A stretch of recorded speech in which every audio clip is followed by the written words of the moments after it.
কমিটির team champion হতে পারল না। বিপিএল 2026-এ চট্টগ্রামকে হারিয়ে প্রথমবারের মতো রাজশাহী চ্যাম্পিয়ন হতে যাচ্ছে। গত ম্যাচে মেহেদী মিরাজ একটি কথা বলেছেন, শেখ মেহেদী একটি কথা বলেছেন যে আমরা কমিটির টিম প্রমাণ করে দিয়েছি ফাইনালে উঠে ইনশাল্লাহ কাপটা নিব।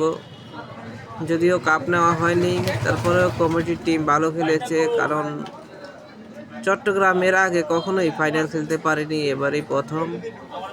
আমাদের বিভাগ চট্টগ্রাম হিসেবে আমরা খুবই আনন্দিত।